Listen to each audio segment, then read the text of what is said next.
वक्रतुंड महाकाय सूर्यकोटि समप्रभा निर्विघ्नं कुरु मे देव सर्वकार्येषु सर्वदा। ओम गम गणपति नमः। आप सभी का हमारे चैनल हरि का पंचांग में बहुत बहुत स्वागत है। आज सभी का दिन शुभ हो, मंगलमय हो और भगवान गणपति जी की कृपा आप पर सदैव ही बनी रहे। आप सभी को पौष मास के शुभारंभ की बहुत बहुत शुभकामनाएं। आज आप सुनेंगे पौष मास की कथा के आरंभ करते हैं पौष माह की कथा के प्रथम अध्याय को। जय श्री गणेश। पौष माह में आरंभ करते हैं श्री गणेश जी की कथाओं को। पौष माह में गणेश चतुर्थी का भी त्योहार आता है, परंतु पौष मास के महात्म में हम सुनेंगे गणेश जी की कथाओं के महात्म्य को। पूरे ध्यान और निष्ठा से इस पुराण को अवश्य ही सुनिएगा। जय श्री गणेश। आइए पौष माह के प्रथम अध्याय के महात्म्य को आरंभ करते हैं। श्री गणेश जी की कथा का आरंभ प्राचीन काल की बात है। नैमिषारण्य क्षेत्र में ऋषि महर्षि और साधु संतों का समाज जुड़ा था। उसमें श्री सूत जी भी विद्यमान थे।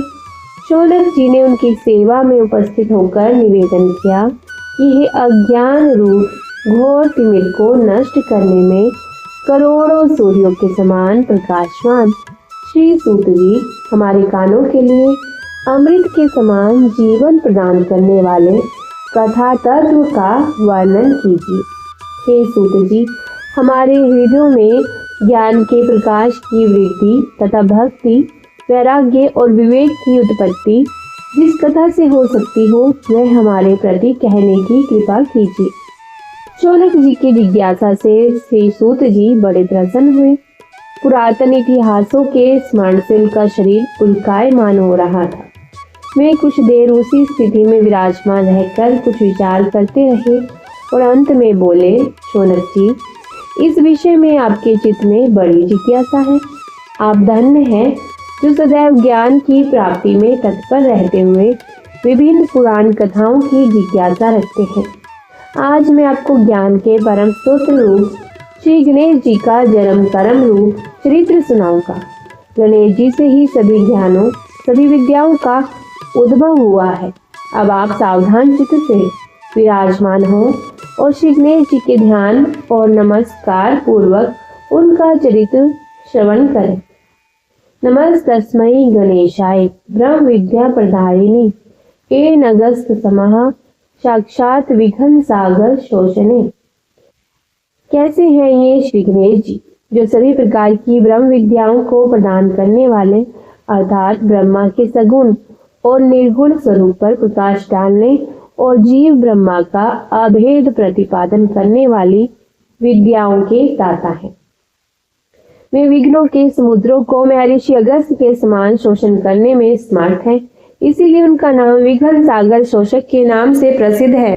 मैं उन भगवान श्री गणेश जी को नमस्कार करता हूँ। यह कहकर श्री सूत जी कुछ समय के लिए मौन हो गए, फिर बोले, शौनक जी, भगवान गणेश जी ही सर्वप्रथम पूजा प्राप्ति के अधिकारी हैं। किसी भी देवता की पूजा करो, पहले उन्हीं को पूजना होगा। शौनक जी ने निवेदन किया, हे भगवान, हे सूत जी, सर्वप्रथम यह बताने की कृपा कीजिए कि गणेश जी को प्रथम पूजा का अधिकार किस प्रकार प्राप्त हुआ। इस विषय में मेरी बुद्धि मोह को प्राप्त हो रही है कि सृष्टि रचिता ब्रह्मा जी, पालन करता भगवान नारायण और संहार करता शिव जी में किसी को प्रथम पूजा का अधिकारी क्यों नहीं माना गया। यह त्रिदेव ही तो सबसे बड़े देवता माने जाते हैं। श्री सूत जी ने कहा, शौनक जी, यह भी एक रहस्य ही है। देखो, अधिकार मांगने से नहीं मिलता, इसके लिए योग्यता होनी चाहिए। संसार में अनेकों देवी देवता पूजे जाते हैं। पहले जो जिसका इष्ट देव होता है वह उसी की पूजा किया करता है। इससे बड़े देवताओं के महत्व में कमी आने की आशंका उत्पन्न हो गई। इस कारण देवताओं में परस्पर विवाद होने लगा। वे उसका निर्णय प्राप्त करने के लिए शिव जी के पास पहुंचे और प्रणाम करके पूछने लगे, प्रभु, हम सब में प्रथम पूजक का अधिकारी कौन है? शिव जी सोचने लगे कि किसे प्रथम पूजक का अधिकारी माने। तभी उन्हें एक युक्ति सूझी। बोले, देवगण, इसका निपटारा बातों से नहीं तथ्य से होगा। इसके लिए एक प्रतियोगिता रखनी होगी। जय श्री गणेश। यह था पौष माह का प्रथम अध्याय का महात्म्य जो आपने अभी सुना। इससे आगे का अध्याय आप पौष माह के दूसरे महात्म्य में प्राप्त कर पाएंगे। तो इसके लिए आप हमारे चैनल पर बने रहिएगा। तो बोलिए जय श्री गणेश।